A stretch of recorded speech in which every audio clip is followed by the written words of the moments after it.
In this morning's Business Insight, we continue our discussion on the housing market this week. As reported earlier, real estate research firm Zillow Inc. puts 9 of Cincinnati's top 10 neighborhoods in northern Kentucky. So we've invited Ken Warden, president of the Northern Kentucky Association of Realtors, to join us to discuss what's going right in northern Kentucky and what lies ahead there. Ken joins Business Courier editor Rob Dahlmeyer. Brian, thank you. Ken, thanks for being here. For once, it looks like we've got something to say that's wonderful for that residential housing market. Over the last couple of years, it's been tough. The story we did this week in the paper, where we were just trying to take a look at the 10 neighborhoods and cities in greater Cincinnati that did the best. We were actually surprised 9 of the 10 were in your neck of the woods in northern Kentucky, and Fort Mitchell, Fort Wright were at the top. What are some of the reasons that those neighborhoods have held their value so well?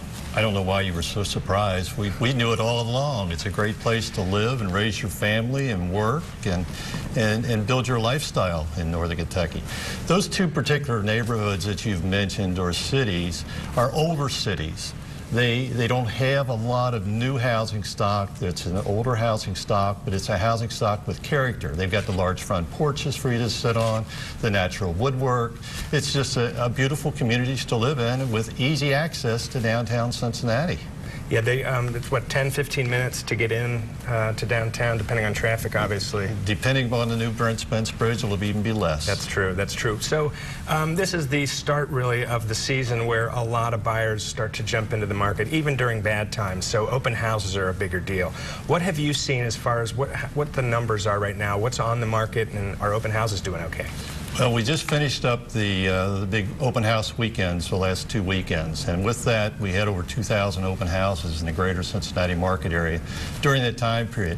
To date, we've got an inventory. Our inventory is actually a little low. We're about 3,100 listings in the northern Kentucky market.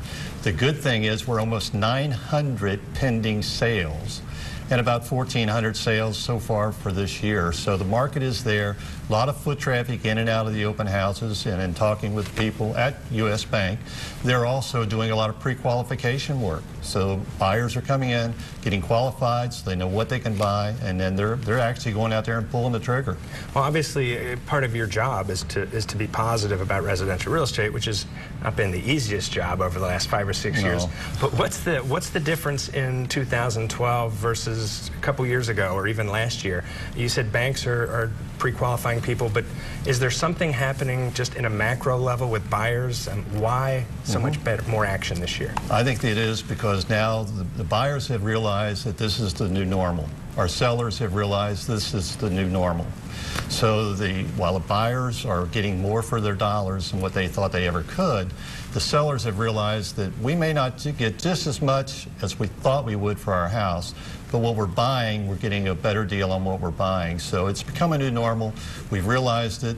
The consumer confidence is starting to build in the housing market. That is still a good way to build equity in your home.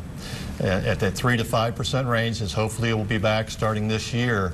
We never had the big highs, and we never had the real big lows, and it's just been a common marketplace for us. The new normal is here. Great. Well, Ken, thank you very much for being here. Thank you.